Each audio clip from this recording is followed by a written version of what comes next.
a commanding 3-game lead over the top-seeded Cavaliers, who, despite having Donovan Mitchell average over 40 so far this series, find themselves in a hole that less than 8% of teams have ever been able to dig their way out of. But they don't call it Believe Land for nothing. The Cavs, they are the only franchise to erase a 2-0 deficit 3 separate times in playoff history. Prime LeBron, he might not be walking through the door, but these guys, they're going to help. Evan Mobley, Darius Garland, DeAndre Hunter, they all missed game 2, meaning Cleveland was without 3 of their top 4 scorers as well as the Defensive Player of the Year. So for the latest on who's in and who is out for this essentially must-win game for the Cavaliers, our senior insider Shams Charania is here. Shams, will we see Mobley, Garland, and or Hunter tonight? Malika, just a few minutes ago, sources told me all 3 injured Cleveland Cavaliers players, Darius Garland, Evan Mobley, and DeAndre Hunter, will play tonight in this pivotal Game 3 in Indianapolis. And Garland has missed the last 2+ weeks with a big toe sprain, but he participated in shoot-around today, did warm-ups pregame, and he's been determined to get back out on the floor and help his team, even though he's been dealing with a pain tolerance injury that's really restricted his mobility. But he is looking primed and ready to go. Evan Mobley couldn't even put pressure on his ankle after game 1, but he is cleared. He will play. DeAndre Hunter will play as well after dealing with a dislocated thumb injury, and all 3 guys are so vital for this Cavaliers group. This is a team that's 18-4 when these 3 players are in the lineup, and all 3 were determined, pushing to play. And there's obviously a lot on the line here, down 2-0 for the Cleveland Cavaliers. They get their normal starting lineup back here. Shams, thank you so very much. A full squad for the Cavaliers, a full squad here in studio. Kendrick Perkins, Bob Myers, and don't worry, Law & Order fans, back from the beyond, it is Stephen A. Smith. Stephen A., is health the only thing that the Cavaliers need to get back in this series? No, I think they need more than that. They better play some defense. The Indiana Pacers have playoff high 5 different players averaging at least 15 points. Yeah. 5. 4 of them are shooting better than 50% from the field. The Indiana Pacers can play some basketball. You know, you don't look at guys and say, oh, my God, they're great, great, great. But they got a lot of really, really good dudes that have been here before they were in the conference finals last year. They're ready to go. It's not going to be enough for Donovan Mitchell to explode. It's not going to be enough for Garland and Mobley and Hunter just to return. They have to give us some semblance of what we saw from them during the regular season in order to come back from this 2-0 deficit, because they're in Indiana, down 2-0. They're on the brink. I agree with you. It's not all health, but it's a good chunk of health, I would say. Now, would they be up 2-0?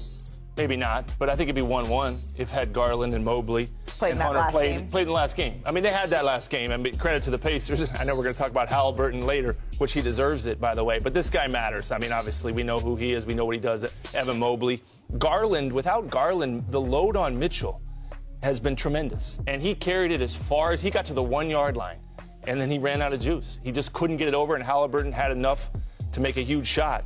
But Malika, the interesting thing is this is a Cavs team that shot 2nd in the league from 3 the whole season. Yeah. They're shooting 26% in the series. You see another team that's relied heavily on threes. Boston Celtics shooting about 25%.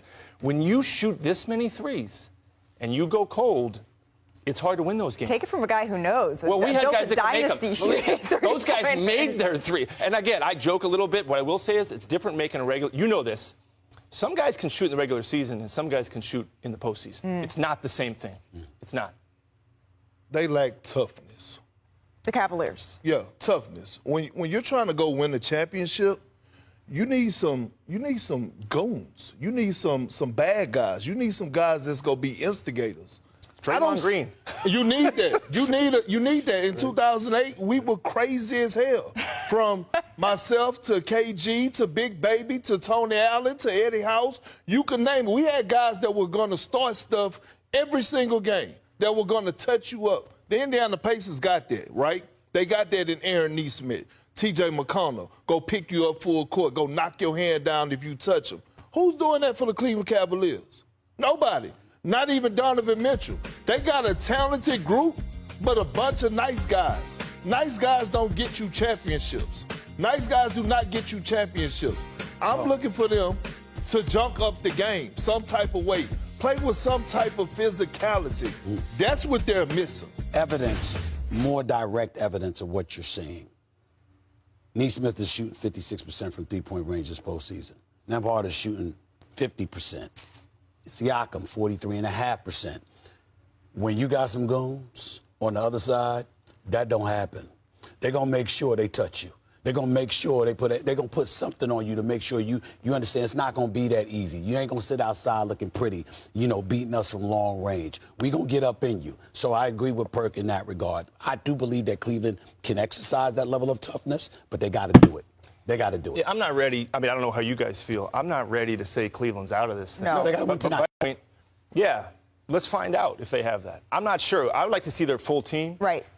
To see if they have that or not. But are we going to see their full team tonight? I know what Sham said, right? The injury report, they are going to play. But Darius Garland, he's missed the last 4 games. And that toe injury, well, let me that's tell you, I called him out the other day. Listen, I understand the toe is, damn it, I mean, the toe hurts. That's a big deal. Figure it out. Take a shot. Limp your behind out there if you got to. He better have played tonight. I mean, they're on the brink. Remember, they couldn't bounce the basketball. Right. You turn the ball over. I mean, you can't have that. He needs to be out. Yeah, but someplace going to be out. To your point, it'll be interesting to see how they look. One of them is not going to be healthy.